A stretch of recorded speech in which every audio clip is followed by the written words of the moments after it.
ஓம் சாந்தி. 27/3/2025 காலை முரளி. ஓம் சாந்தி. பாப்தாதா மதுபன்.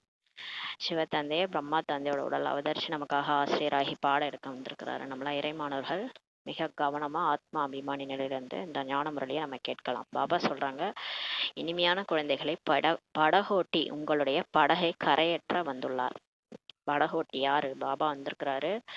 அவரு நம்ம வாழ்க்கை படக கரையேற்ற வந்திருக்கிறாரு. நீங்கள் தந்தையிடம் உண்மையானவராக இருந்தீர்கள் என்றால் படகு ஆடலாம், அசையலாம், ஆனால் மூழ்கி போய்விட முடியாது அப்படின்னு சொல்றாரு. நம்ம பாபாட்ட உண்மையா இருக்கணும். அவர் ஏற்கனவே ஒரு சத்தியமானவர் சிவன்றதுனால அவர்கிட்ட நம்ம எல்லா உண்மையும் சொல்லிட்டோம்னா நம்மளோட வாழ்க்கை படகு எப்படி இருந்தாலும் சரி ஆடலாம் அசையலாம்னா வெளியில இருந்து மாயா வந்து நம்ம படகை ஆட்டி பார்க்கும், நம்மளை அசைய வைக்கும், அந்த மாதிரிலாம் பண்ணும். இருந்தாலும் அந்த படகு மூழ்கி முடியாதுன்னு சொல்றாரு. ஏன்னா வந்து பாபாவே படகோட்டியா வந்திருக்கிறாரு, அதை ஓட்டுறவரே படகோட்டி பாபான்னும் போது அந்த படகு வந்து ஒருபோதும் மூழ்கி போகாதுன்னு சொல்றாரு. கேள்வி: தந்தையின் நினைவு குழந்தைகளுக்கு சரியாக நிலையாக இல்லாமல் இருப்பதற்கான முக்கிய காரணம் என்ன? இப்போ நம்ம பாபா நினைக்கணும்னு நினைக்கிறோம், ஆனால் வந்து நிலையா பர்மனண்ட்டாக நம்மளால நினைக்க முடியல. கொஞ்ச நேரம் நினைக்கிறோம், அப்புறம் உடனே ஏதாவது வேற எதுலையாவது புத்தி போயிடுது. அதுக்கான காரணம் என்ன அப்படின்னா, பதில்: சாக்காரத்தில் சரீரத்தில் வந்து வந்து நான் ஆத்மா நிராகாரமானவன் மற்றும் நமது தந்தையும் நிராகாரமானவர், அதாவது சரீரமற்றவர் அப்படின்றத நம்ம மறந்துட்டோம் என்பதை மறந்து விட்டுள்ளார்கள்ன்றார்.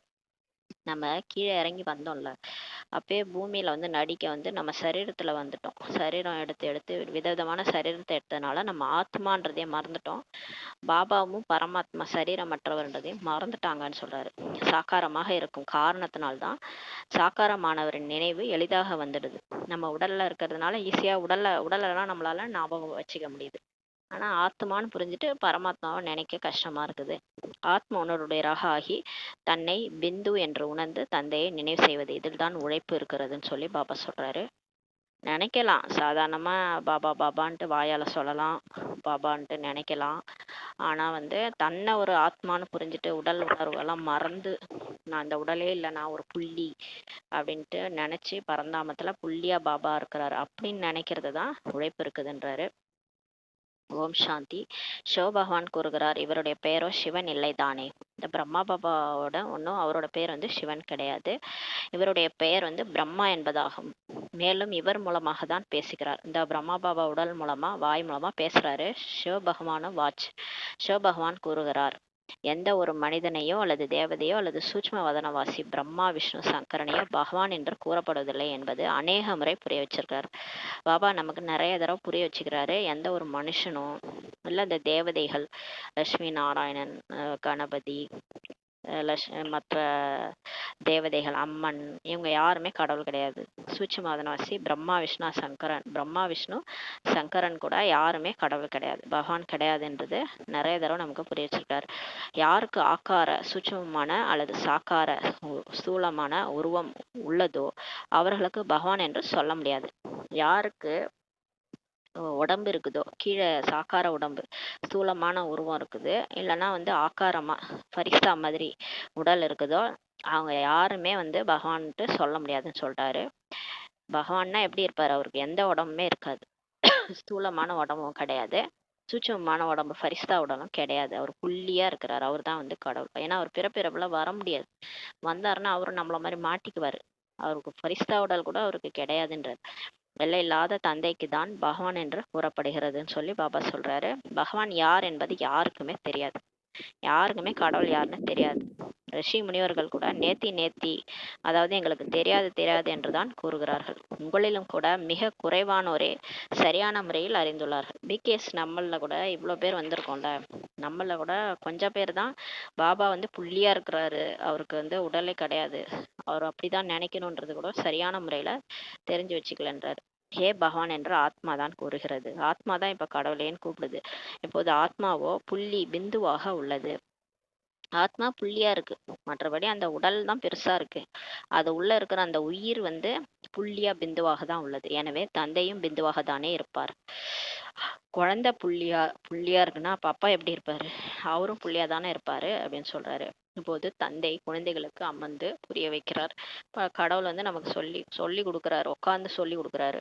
நான் ஆத்மா எப்படி பிந்துவாக உள்ளேன் என்பது 35 வருஷங்களாக புரியாமல் இருக்கும் குழந்தைகள் கூட பாபாவுடன் இருக்கிறார்கள். பாபா சொல்றாரு, 35 வருஷமா பிகேவா இருக்கிறாங்க. ஆனாலும் நான் ஆத்துமா, நான் ஒரு புள்ளின்னு கூட அவங்க இன்னும் புரிஞ்சுக்காம இருக்கிறாங்கன்னு சொல்றாரு. ஒரு சிலரும் நல்ல முறையில புரிஞ்சிருக்கிறாங்க.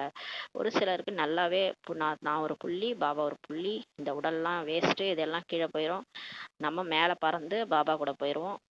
பரந்தாமத்துல பாபா புள்ளியா இருக்கிறாரு, நம்மளும் வந்து புள்ளியா இருக்கிறோம். சர்வசக்திவானுடைய குழந்தை நம்ம, மாஸ்டர் சர்வசக்திவான்ட்டு நல்ல முறையில புரிஞ்சிருக்கிறாங்க. தந்தையை நினைவு செய்கிறார்கள். அவங்க அதே மாதிரியே நினைவு செய்யறாங்கன்றாரு.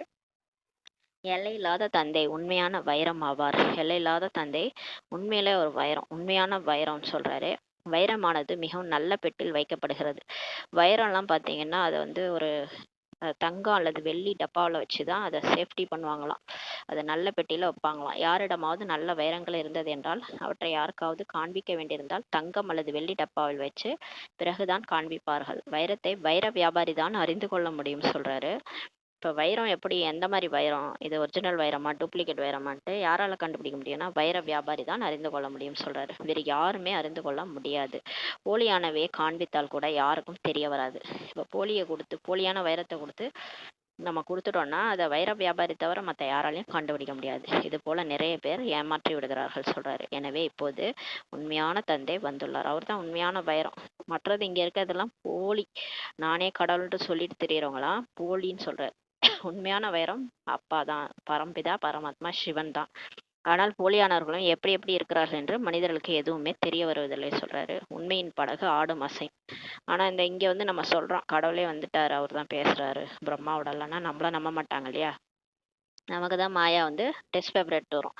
உண்மையின் படகு ஆடும் அசையும் ஆனால் மூழ்காது என்று பாடப்படுகிறது சொல்றாரு. ஆனா ஒருபோதும் சத்தியம் வந்து முழுகாதுன்னு சொல்லி பாபா சொல்றாரு. அந்த படகு முழுகாது. பொய்யான படகு ஆடுவதே இல்லை. இப்ப பொய் பேசுறாங்க பாருங்களேன், அவங்கெல்லாம் வந்து இப்ப ஜெயிப்பாங்க. ஏன்னா இது கலிகாலம் இல்லையா, இங்க நல்லவங்களுக்கு காலம் கிடையாது. இப்ப பொய்யா வந்து நான் தான் கடவுள்லாம் சொல்லிட்டு இருக்காங்கல்ல, அவங்க படகுலாம் ஆடாதுன்றாரு. ஏன்னா இது பொய்யான உலகத்துல அவங்க படகு தான் ஆடாம அசையாம போகும். ஆனா கடைசியா வந்து நம்ம படகு தான் ஜெயிக்கும்ன்றாரு. இதை எவ்வளவு ஆடுமாறு செய்கிறார்கள். இப்ப நம்ம படகை தான் ஆடுமாறு பண்றாங்க. யார் இங்க இந்த படகில் அமர்ந்திருக்கிறார்களோ அவர்கள் கூட ஆடுமாறு செய்வதற்கு முயற்சி செய்கிறார்கள் சொல்றாரு. யார் இங்க வந்து இந்த படகுல உட்கார்ந்துருக்கிறாங்களோ அவங்க கூட ஆடுமாறு செய்யறதுக்கு முயற்சி செய்யறாங்க. துரோகி என்று பாடப்படுகிறார்கள் அல்லவா. சிலர் இங்க பிகேவா இருந்துகிட்டு இந்த பாபா படகுலயே உட்காந்துக்கிட்டு பாபாவுக்கே துரோகம் செய்யறாங்கன்னு சொல்றாரு. துரோகியாக இருக்கிறாங்க. இப்போது படகோட்டியான தந்தை வந்துள்ளார் என்பது குழந்தைகளாகிய நீங்கள் அறிந்துள்ளீர்கள். இப்ப பாபா வந்து படகோட்டியா வந்திருக்கிறாரு, நமக்கு வாழ்க்கை படக கரை சேர்க்க வந்திருக்கிறாரு. தோட்டத்தின் எஜமானவராகவும் இருக்கிறார். பாபா வந்து தோட்டத்தின் எஜமானராகவும் இருக்கிறார். படகோட்டி தோட்டத்தின் எஜமானராகவும் இருக்கிறாரு. ஏன்னா வந்து தோட்டத்துல பூவெல்லாம் அதை முள்ளா இருக்கிறவங்களெல்லாம் பூவா மாத்தி மலரா மாத்தி கூட்டிட்டு போறாரு. அதான் தோட்டத்தின் எஜமானரா இருக்கிறார். இது முட்களின் காடு என்பதை தந்தை புரிய வைத்துள்ளார். எல்லோருமே பதிதமாக தூய்மையற்று இருக்கிறார்கள் அல்லவா. எவ்வளவு பொய் உள்ளது இங்க. இந்த உலகமே பொய்யான உலகம் இல்லையா. ஏமாத்துவாங்க, கூடையர்த்து ஏமாத்துவாங்க, நமக்கு தெரியாது. அந்த மாதிரி பொய்யான நடிப்பு, அதாவது மனசுல ஒண்ணு வெளியில ஒண்ணு அப்படிலாம் இருப்பாங்க, நம்மளால கண்டுபிடிக்க முடியாது. உண்மையான தந்தையை யாரோ ஒரு சிலர் தான் அறிந்துள்ளார்கள். இங்க வந்து பாத்தீங்கன்னா கடவுளை யாரோ ஒரு சிலர் தான் புரிஞ்சுக்கிட்டாங்க. இங்க இருப்பவர்களில் கூட நிறைய பேர் முழுமையாக அறியாமல் உள்ளார்கள். பிகேஸ்ல கூட நிறைய பேருக்கு டவுட் இருக்கும். கடவுளை சரியா தெரிஞ்சுக்காம கூட இருக்கிறாங்கன்றாரு. முழுமையான அறிமுகம் பாபா பத்தி நிறைய பிகேஸ்கே இல்லைன்னு சொல்றாரு. ஏனெனில் குப்தமாக மறைமுகமாக இருக்கிறார் அல்லவா. ஏன்னா அவர் கண்ணுக்கு தெரியல இல்லையா. சிலர் வந்து பிரம்மா பாபா தான் வந்து கடவுள் நினைச்சுக்கிட்டு கூட இருப்பாங்க. ஏன்னா அவங்க பக்தியில அவர் 63 ஜென்மமா பக்தியே பண்ணி ஏதாவது ஒரு தேகம் ஏதாவது ஒரு மனுஷனையே கடவுளா நினைச்சிட்டாங்களா. இங்கே வந்து பிரம்மா பாபா போட்டோவையே பார்த்துட்டு இருக்கிறாங்க. பிரம்மா பாபா கூட கடவுள் கிடையாது. அவருக்குள்ளார வராரு இல்லையா, புள்ளியா வந்து பிரவேசிக்கிறாரு. அவரு தான் பரமாத்மா சிவன். அவரை சரியான விதத்துல இன்னும் தெரிஞ்சுக்கல நிறைய பேருன்றாரு. ஏன்னா அவரு மறைமுகமா இருக்கிறாரு இல்லையா, கண்ணுக்கு தெரியல. அதனால இல்லைன்னுலாம் கிடையாது. இப்ப காத்து கரண்ட் எல்லாம் கண்ணுக்கு தெரியாது, அதுக்காக காத்து இல்ல கரண்ட் இல்லைன்னு அர்த்தமா. கரண்ட் இருக்கு. கரண்ட் வந்து இருந்தா தானே இப்ப ஃபேன் எல்லாம் ஓடுது இல்லையா. எப்படி ஓடுது? கரண்ட் இருக்கிறதுனால தானே. அதை கண்ணால பார்க்க முடியல, இருந்தாலும் கரண்ட் இருக்குது இல்லையா? அதே மாதிரி கடவுளும் இருக்கிறாரு. அவர் கண்ணுக்கு தான் தெரியல, ஆனாலும் இருக்கிறாரு. அதனால யாரும் புரிஞ்சுக்க மாட்றாங்கன்றாரு. பகவானை நினைக்கவோ எல்லோரும் செய்கிறார். ஆனா எல்லாருமே கடவுளை தான் நினைக்கிறாங்க. மனுஷனையா நினைக்கிறாங்க? கஷ்ட காலத்துல கடவுளை தான் நினைக்கிறாங்க. அவர் நிராகாரமானவர் என்பதையும் அறிந்துள்ளார்கள். அவர் வந்து நிராகார இன்காப்ரியல் காட்ஃபாதர் அப்படின்னு சொல்லிட்டு சீக்கிய தர்மத்துல கூட சொல்றாங்க. ஏன் இதுல கிறிஸ்துவ தர்மத்திலயும் சொல்றாங்க. நிராகாரமானவர்ன்ட்டு அறிஞ்சிருக்கிறாங்க. பரந்தாமத்தில் இருக்கிறார் என்பதையும் அறிந்துள்ளார்கள். பரந்தாமத்துல தான் பரலோகத்தில் இருக்கக்கூடிய பரமபிதாவே அப்படின்னு சொல்லிட்டு கிறிஸ்து சொல்லியிருக்காரு, இயேசு கிறிஸ்து. அதனால அவர் பரந்தாமத்துல இருக்கிறாருன்ட்டு தெரிஞ்சிருக்கிறாங்க எல்லாரும். பரந்தாமத்தில் இருக்கிறார். நாம் கூட நிராகார ஆத்மா ஆவோம் என்பதை அறியாமல் இருக்கிறார்கள். கடவுளும் ஒரு ஆத்மா தான். அவர் பரமாத்மா, பரம ஆத்மா. அவரு நம்ம வந்து வெறும் ஆத்மா.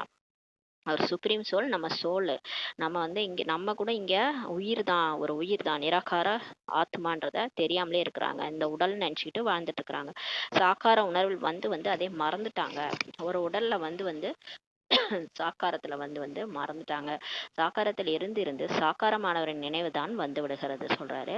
குழந்தைகளாகிய நீங்கள் இப்போது ஆத்ம உணர்வுகளாக ஆகுனீங்க. இப்ப நம்ம இந்த உடல் உணர்வு விட்டு, நான் இந்த உடல் இல்லை, நான் ஆத்மா, இரு புருவ மத்தியில ஜொலிச்சிட்டு இருக்கிறேன், இந்த உடலை இயக்குற சக்தி நானு, இந்த உடல் ஒரு இன்ஸ்ட்ருமெண்ட், இது ஒரு காரு, இதை ஓட்டுற டிரைவர் நானு அப்படின்ற அந்த உணர்வுக்கு இப்ப நம்மளை கொண்டு வந்துட்டு இருக்காரு. பகவானுக்கு பரம்பிதா பரமாத்மா என்று கூறப்படுகிறது. இதை புரிந்து கொள்வது மிகவும் சுலபமாகுன்றாரு. பரமபிதா என்றால் பரே, பரேனா அப்பாற்பட்டு இருக்கும் பரமாத்மான்னு அர்த்தம். பரேனா அப்படியே எட்டன்னு அர்த்தம். இந்த பூமியெல்லாம் அப்பாற்பட்டுன்னு அர்த்தம். அப்பாற்பட்டு இருக்கக்கூடிய பரமாத்மா உங்களுக்கு ஆத்மா என்று கூறப்படுகிறது. நமக்கு வெறும் ஆத்மா தான் சொல்றோம். உங்களை பரம என்று சொல்ல மாட்டாங்கன்னு சொல்றாரு. நீங்களும் மறுபிரிவு எடுக்கிறீங்க அல்லவா? நம்மளாம் மறுபிரிவு எடுக்கிறதுனால நமக்கு பரம வராது, வெறும் ஆத்மா தான் வரும். இந்த விஷயங்களை யாருமே அறியாமல் உள்ளார்கள் சொல்றாரு. பகவானை கூட சர்வ வியாபி, எங்கும் நிறைந்தவர் என்று கூறிடுறாங்க. எல்லா இடத்துலயும் கடவுள் இருப்பாரா? நாயில, பூனையில, கல்லுல, முள்ளுல, அக்ரிணையில எல்லாமா கடவுள் இருப்பாரு? அவரும் ஒரு உயிர் தானே. அவரும் வந்து ஒரு சோல், ஆத்மா தான். அவரை போய் உயிரற்ற பொருள் எல்லாம் சொல்லிடுறீங்க, அதுல இருக்கிறாரு இதுல இருக்கிறாருன்னு. எங்கும் நிறைந்தவர் எப்படி சொல்ல முடியும்? பக்தர்கள் பகவானை தேடுறாங்க, மலை மீது தேடுறாங்க, தீர்த்தங்களுக்கு நதிகளிடம் கூட செல்கிறார்கள். நதி பதித பாவனி, தூய்மையாக்கக்கூடியதுன்ட்டு நினைக்கிறாங்க. நதியில போய் குளிச்சா நம்ம பாவம் போயிரும்ட்டு நினைக்கிறாங்க. அதில் குளித்து நாம் தூய்மையாகி விடுவோம்ட்டு நினைக்கிறாங்க. பக்தி மார்க்கத்தில் நமக்கு என்ன வேண்டும் என்பது கூட யாருக்கும் தெரிவதில்லை. பக்தியில எதுக்கு பக்தி பண்றோம்? எதுக்காக கோயிலுக்கு போனோம்? எனக்கு என்ன வேணும்? அதுவே நமக்கு தெரியாது, யாருக்கும் தெரியாதுன்றாரு. எதுக்கு பக்தி பண்றோம்? முக்தி வேணும், மோட்சம் வேண்டும் என்று மட்டும் சொல்லிடுறாங்க. முக்தினா எனக்கு வந்து பிறக்கவே கூடாது, எனக்கு வாழ்க்கையே பிடிக்கல, வெறுத்து போச்சு, கடவுளை பார்க்கணும், கடவுளை பார்த்துட்டு அவர்கிட்ட போயிடணும், அவ்வளவுதான். இதுக்காக தான் பக்தி பண்றாங்க. மோட்சம் வேண்டும், முக்தி வேண்டும்னு மட்டும் சொல்லிடுறாங்க. ஏனெனில் இங்கு துக்கம் முற்றிருக்கும் காரணத்தினால சலித்து போய்விட்டுள்ளார்கள். எதுக்கு கோயிலுக்கு போறாங்க? துக்கமா இருக்கிறாங்க. துக்கமான காரணத்தினால சலித்து போயிட்டு கோயிலுக்கு போறாங்க. சத்தியுகத்துல யாராவது மோட்சம் அல்லது முக்தி வேண்டுகிறார்களா என்ன? ஆனா சொர்க்கத்துல எல்லாரும் சந்தோஷமா இருப்பாங்க. அங்க வந்து வீட்டுக்கு வீடு கோயில் மாதிரி இருக்கும். அங்க யாரும் கோயிலுக்கு போக தேவையில்ல. அங்க யாரும் வந்து துக்கமாவே இருக்க மாட்டாங்க. அதனால அங்க மோட்சமோ முக்தியோ கேட்க மாட்டாங்க. அடுத்தடுத்த பிறவி எடுப்பாங்க. அதாவது அந்த 100-150 வருடம் கழிச்சு தானாகவே அந்த உடலை விட்டு வேற உடலுக்கு போயிடுவாங்க. ஜாலியா இருப்பாங்க. ஏன்னா அங்க துக்கம் இருந்தா தானே அவங்க மோட்சம் முக்தி கேட்பாங்க. சந்தோஷமா வாழறதுனால மோட்சம் முக்தி எல்லாம் வேண்டுகிறார்களா என்னன்னு சொல்லி கேட்கிறாரு. அங்கு பகவானை யாருமே அழைப்பதில்லை. சுகமா இருக்கும்போது யாரும் கடவுள் நினைக்க மாட்டாங்க இல்லையா? அது மாதிரி சொர்க்கத்துல யாருமே கடவுளை கூப்பிடலன்றாரு. இங்க துக்கம் இருக்கும் காரணத்தினால்தான் அழைக்கிறாங்க. இங்க ஏன் கூப்பிடுறோம்? இங்க ஒரே துக்கம், கடவுளே என்னை காப்பாத்து, அதனாலதான் கூப்பிடுறோம். பக்தியில் யாருடைய துக்கத்தையும் தீர்க்க முடியாது. நீங்க பக்தி பண்றதுனால, கோயிலுக்கு கோயிலா போறதுனால உங்க துக்கம் போகுமா? ஒரு நாள் முழுவதும் அமர்ந்து ராம் ராம் என்று ஜபித்தாலும் கூட துக்கத்தை நீக்க முடியாதுன்னு சொல்றாரு. நீங்க வாயால ராம் ராம் ராம் சொன்னா கூட, ஒரு நாள் ஃபுல்லா சொன்னா கூட உங்களோட துக்கத்தை நீக்க முடியாதுன்றாரு. ஏன்னா நம்ம கர்ம கணக்குப்படி பிறந்து வந்துக்கிறோம். நம்ம போன ஜென்மத்துல என்ன கர்மா பண்ணோமோ அதெல்லாம் நம்ம அனுபவிச்சுதான் ஆகணும். ராம் ராம் சொன்னா அந்த கர்மாவுடைய இதுல இருந்து தப்பிக்க முடியுமா? முடியாது இல்லையா? நம்ம வந்து ஆத்மான்னு புரிஞ்சுக்காம பரமாத்மாவை நினைவு செய்யாம எப்படி நம்மளுடைய பாவம் போகும்? பக்தி பண்றதுனால பாவம் போகாதுன்றாரு. இது இருப்பதே ராவண ராஜ்யமாக. இப்ப நம்ம இருக்கிறது கலிகாலம். ராவண ராஜ்யமா இருக்கிறோம், துக்கமோ கழுத்தில் பிணைக்கப்பட்டது போல உள்ளதுன்னு சொல்றாரு. துக்கம் வந்து கழுத்தை வந்து நெருக்கிதுன்றாரு. துக்கத்தில் எல்லோரும் நினைவு செய்வாங்க, சுகத்தில் யாருமே செய்ய மாட்டார்கள் என்று கூட பாடப்பட்டிருக்கிறது. இதன் பொருள் அவசியம் உலகில் சுகம் இருந்திருக்க வேண்டும். இப்ப இதை பத்தி இதுல இருந்து என்ன தெரியுது? சுகத்துல யாரும் நினைக்க மாட்டாங்க, துக்கத்துல எல்லாரும் நினைப்பாங்கன்ட்டு இருக்கு. அப்ப வந்து இதோட பொருள் என்னன்னா, சுகம்னு ஒரு காலத்துல இருந்திருக்குது, உலகில் சுகம் இருந்திருக்க வேண்டும். அப்ப யாருமே கடவுளை நினைக்கல, இப்போது துக்கம் இருக்கிறதுன்னு சொல்றாரு. சுகம் இருந்தது சத்தியுகத்தில், துக்கம் இருப்பது இப்போது கலியுகத்தில் சொல்றாரு. எனவே இதற்கு முட்களின் காடு என்று கூறப்படுகிறது சொல்றாரு. முதல் நம்பரில் இருப்பது தேக அபிமானத்தின் முள்ளுதான். ஃபர்ஸ்ட் அந்த முட்களின் காடுன்றாருல, ஃபர்ஸ்ட் முள்ளு இந்த தேக அபிமானம் தான். அது தன்னை வந்து ஒரு தேகம் நினைச்சுக்கிறது, நம்மள நாமே பெருமையா நினைச்சுக்கிறது, நம்மளோட பேரு, உருவம், அந்தஸ்து, இப்படி எல்லாமே இந்த தேக சம்மந்தப்பட்டதா நம்ம பேசுறோம். அகங்காரம் வந்துடுது. நான் யார் தெரியுமா, நான் ஒரு கலெக்டர், நான் ஒரு டாக்டர், அந்த ஒரு தேக அபிமானம் அது இந்த ஒரு பிறவிக்கு தான். ஆனா அந்த அகங்காரம் இருக்கு பாருங்க, அதுதான் ஃபர்ஸ்ட் நம்பர் முள்ளுன்றாரு. அதன் மூலமா மற்றவங்களுக்கு துக்கம் கொடுக்கறது. அகங்காரமா எனக்கு எல்லாம் தெரியும் அப்படின்ட்டு பேசுறது, அதுவே வந்து மற்றவங்களை வந்து அடிமை பண்ற மாதிரி பேசுறது. இதுதான் முதல் நம்பர் முள்ளுன்றாரு. பிறகு இருப்பது காமத்தின் முள், ரெண்டாவது காம விகாரம். அதுக்கப்புறம் தான் காம விகாரமே வருது. அது வந்து அந்த அந்த ரெண்டாவது முள்ளுன்றாரு. அதுவும் குத்துது, அது முதல் இடைக்கடை, நமக்கு எதிரின்னு சொல்லியிருக்காரு பாபா. அதனாலதான் நீங்க இவ்வளவு துக்கத்துல கடைசி பிறவி வரைக்கும் இவ்வளவு கஷ்டப்படுறதுக்கு காரணமே காம விகாரம் தான் சொல்றாரு. நீங்கள் இந்த கண்களால் பார்ப்பது அனைத்தும் அழிய போகிறது என்று இப்போது தந்தை நமக்கு புரிய வைக்கிறார். இப்போது நீங்கள் சாந்தி தாமம் செல்ல வேண்டியுள்ளது. இப்ப நம்ம பரந்தாமம் வீடு திரும்பணும், வீடுக்கு போகணும். அதனால இப்ப இதெல்லாத்தையும் மறந்துருங்கன்றாரு. உங்களது வீடு மற்றும் ராஜாங்கத்தை இப்போது நினைவு செய்யுங்கள். பாபா சொல்றாரு, இப்ப நம்ம வீட்டுக்கு போனோம், பரந்தாமத்தை நினைவு பண்ணுங்க. அடுத்து ராஜாங்கம், சொர்க்கத்துக்கு போறோம் இல்லையா, அதை நினைவு பண்ணுங்கன்றாரு. வீட்டின் நினைவுடன் கூடவே தந்தையின் நினைவும் கூட அவசியமாகும். வீடை மட்டும் நினைக்கூடாது. அவங்க சன்னியாசிகள்லாம் பரந்தாமத்தை மட்டும் நினைக்கிறாங்க இல்லையா, ஆறாவது தத்துவத்தை நினைக்கிறாங்க, பிரம்ம தத்துவத்தை நினைக்கிறாங்க. ஆனா நம்ம வந்து வெறும் தத்துவத்தை நினைக்கக்கூடாது, பாபாவே நினைக்கணும். புள்ளியா இருக்கிற பாபா, நான் புள்ளியா இருக்கிறேன் அப்படி நினைக்கும் போது நம்ம பாவம் அழிஞ்சிரும். அப்ப தந்தையின் நினைவு கூட அவசியமாகுன்றாரு. ஏனெனில் வீடு ஒன்றும் பதித்த பாவனர் கிடையாது. ஏன்னா வீடு உங்களை கிளீன் பண்ணாது. வீடு நினைச்சா உங்களுக்கு உங்க ஆத்மா கிளீன் ஆகாது, பாபா நினைச்சாதான் பாவம் போகும்னு சொல்றாரு. நீங்கள் பதித்த பாவனர் என்று தந்தைக்கு தான் சொல்றீங்க இல்லையா. நம்ம வீடையோ மற்ற கங்கையோ எதையுமே பதித்த பாவனர் சொல்றது இல்ல, பதித்த பாவனன்ட்டு கடவுளை தான் சொல்றோம். எனவே தந்தையை தான் நினைவு செய்ய வேண்டியுள்ளது. கடவுள் வந்து நம்மளுடைய அப்பா, அதனால அப்பாவை தான் நம்ம நினைவு செய்ய வேண்டியுள்ளது. அவர் என் உறவினை நினைவு செய்யுங்கள் என்று தான் கூறுகிறார். அப்பாவும் என்ன சொல்றாரு நமக்கு, குழந்தைகளே என் உறவினை நினைவு செய்யுங்க, பாபா வந்து எங்களை தூய்மையாக்குங்கள் என்று என்னை தான் அழைக்கிறீர்கள் அல்லவா. நம்ம கூப்பிட்டது கூட அவ்வளவுதான், அவரை தான் கூப்பிட்டோம். ஞானத்தின் கடல் ஆவார். எனவே அவசியம் வந்து வாய் மூலமாக புரிய வைக்க வேண்டியுள்ளது. அவர்கிட்ட ஞானம் இருக்குது, கொட்டி கிடக்குது ஞானம், ஞானத்தின் கடலா இருக்கிறாரு. அதனால அவசியமா ஒரு வாய் மூலமா தான் வந்து நமக்கு புரிய வைக்கிறாரு. பிரேரணையோ தூண்டுதல் மூலம்லாம் செய்ய மாட்டார் இல்லையா. மேல இருந்துகிட்டே நமக்கு ஜீபூம்பா போட்டு மாத்த மாட்டாரு, மேல இருந்துகிட்டே கிளாஸ் எடுக்க மாட்டாரு. எடுத்தா நமக்கு புரியுமா என்ன, நமக்கு என்ன அந்த அளவுக்கு சக்தி இருக்குதா நான் கிரகிக்கிற அளவுக்கு. எனக்கு கடவுள் மேல இருந்து சொல்லிட்டு இருக்கிறாருன்ட்டு நம்ம எண்ணம் இங்கேயே சுத்திட்டு இருக்குது. அப்புறம் எங்க இருந்து மேல அவர் சொல்றதை கேட்கறது. அதனால பிரேரணை தூண்டுதல் மூலம்லாம் செய்ய மாட்டார். ஒரு பக்கம் சிவ ஜெயந்தி கூட கொண்டாடுறாங்க, மறுபக்கம் பின்னர் பெயர் உருவத்திற்கு அப்பாற்பட்டவன்று சொல்றாங்க. இது என்ன ஒரு அர்த்தம். ஃபர்ஸ்ட் ஒரு பக்கம் சிவன் வந்தாரு, அவருக்கு ஜெயந்தி கொண்டாடுறீங்க, சிவராத்திரி கொண்டாடுறீங்க. இன்னொரு பக்கம் என்ன சொல்றீங்க, கடவுளுக்கு பேரும் இல்லை உருவம் இல்லைன்ட்டு சொல்லிடுறாங்க. அதான் பேர் இருக்குல்ல, அதனால தானே சிவன் ஜெயந்தின்னு கொண்டாடுறீங்க. அப்புறம் எதுக்கு பேர் இல்லை உருவம் இல்லைன்றீங்க, லிங்க ரூபத்துல வேற வழிபடுறீங்க. ஆனா உண்மையிலே அவர் புள்ளியா இருக்கிறார், ஸ்டார் மாதிரி இருக்கிறார், பாயிண்ட் ஆஃப் லைட்டு. அவரை வந்து நம்ம வந்து லிங்க ரூபத்துல வழிபடுறோம். ஆனாலும் பெயர் ரூபமே இல்லைன்ட்டு சொல்லிட்டாங்க. பெயர் ரூபத்துல இருந்து தனிப்பட்ட பொருள் எதுவுமே இருப்பதில்லை சொல்றாரு. பெயர் இல்லாம ரூபம் இல்லாம எந்த ஒரு பொருளும் கிடையாதுன்னு சொல்லி பாபா சொல்றாரு. ஒரு சேர் இருக்கு, அதுக்கு கூட சேர்ன்னு பேர் இருக்குது, அதுக்கு ஒரு உருவமும் இருக்குது. பேர் இல்ல உருவம் இல்லைன்ட்டு எந்த பொருளுமே உலகத்துல கிடையாது. ஆனா கடவுளுக்கு போய் பேர் இல்ல உருவம் இல்லைன்னு வேற சொல்லிட்டீங்கன்றாரு. எப்படியெல்லாம் ஒரு ஆதங்கப்பட்டுக்கிறாரு பாருங்க. அவரு பேசலன்றதுக்காக அவரை பத்தி இஷ்டத்துக்குமா சொல்லி வைக்கிறது? ஒருத்தரை பத்தி இஷ்டத்துக்கும் சொல்லி வச்சிருக்கிறீங்கன்றாரு. பிறகு கல் மண் எல்லாவற்றிலும் இருக்கிறார் என்று கூறிடுகிறார்கள். இது மட்டுமா சொன்னாங்க? பேர் ரூபம் இல்லைன்ட்டாங்க. அடுத்து என்ன சொல்லிட்டாங்க? சர்வ வியாபி, எங்க பார்த்தாலும் இருக்கிறாரு. தூண்ல இருக்கிறாரு, துரும்புல இருக்கிறாரு, கல்லு மணலெல்லாம் இருக்கிறாரு. அவர் என்னங்க அக்ரிணை அவரு? ஒரு ஒரு மரியாதை வேணாம் அவருக்கு? அவர் ஒரு உயிர் தானே அவரு. நம்மள மாதிரி ஒரு உயிர் தானே.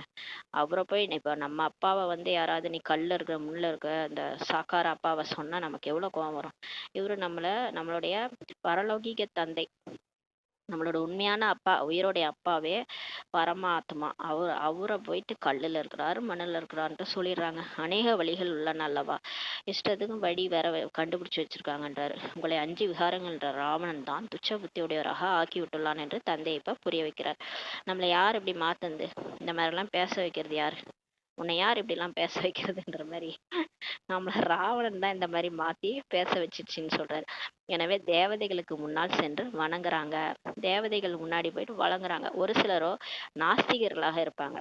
பாருங்களேன், இதுல இன்னொரு பக்கம், இன்னொரு அடி மேல போயிட்டு சிலர் இருக்கிறாங்க. அவங்க எப்படி இருப்பாங்கன்னா, அதாவது ஓரளவுக்கு சாமி கும்பிட்டாலும் பரவாயில்ல, சிலர் இருப்பாங்க சாமியே கும்பிட மாட்டாங்க, நாஸ்திகர்களா இருப்பாங்க, யாரையுமே ஏற்றுக்கொள்வதில்லை.